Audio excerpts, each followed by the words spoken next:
Assalamualaikum warahmatullahi wabarakatuh. Saya nak kongsi, nak testimoni baby ya. Sebab ramai sangat orang tak baby ni, sebab ramai sangat orang yang macam tak percaya. Boleh ke ambil produk ni kan? Memang ramai sangat, walaupun dia dah ambil produk, walaupun dia join setahun pun dia masih was-was lagi. So cerita baby, anak saudara saya dalam pantang baru 2 minggu dia batuk. Mula-mula dia batuk,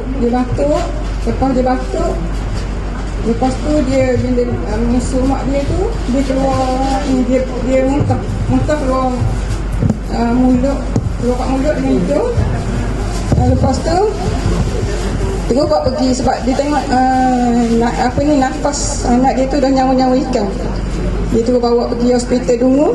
Dari hospital Dungun tu nak bagi tidurkan baby tu, anak saudara saya nak tidurkan baby tu. Jadi adik saya ni dia lawan dengan doktor sebab kita nak bagi tidurkan anak dia ni. Jadi doktor kata nak bagi tidurkan untuk dari Dungun sampai ke Terengganu je, tapi dia memang tak nak lah. Lepas tu okey, tak bagi tidurkan, terus bawa pergi ke Terengganu.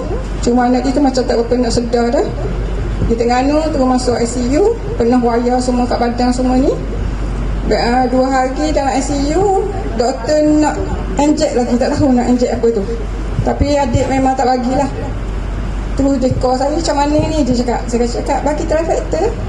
Bagi trifecta je lah. Lepas tu nak bagi macam mana ni? Tanya kita kata okey, masa sebab dekat hospital tu doktor tak bagi ibu menyusu. Jadi cuma bila doktor nak bagi misi, nak bagi susu, mak dia kena hadir lah, kena tengok.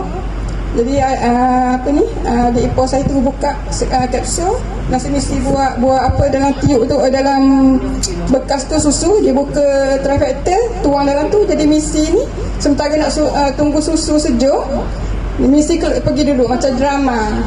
Dia tunggu sekejap kan. Bila misi di sana, masa tu baru dia letak. Lepas tu terus dia bagi. Bila dia bagi, misi bagi melalui tiup, dalam dia kata tak sampai setengah jam ataupun setengah jam, mesin tu dah mula berbunyi. Bunyi je. Lepas tu doktor tutup lah. Bunyi tu tekan tu tetap berbunyi. Rupanya semua stabil dah, jantung semua, darah dia semua stabil. Lepas tu buka hari tu juga buka tu, terus pindah ke ward biasa. Bila pindah satu biji saja, terus boleh keluar ke duduk ward biasa. Bila ward biasa apa lagi, mak dia bagilah, bagi alhamdulillah. Duduk dalam 2-3 hari, baby dia sihat sepenuhnya. Boleh bawa balik keluar sihat. Sekarang sihat dah, umur 2 tahun lebih dah.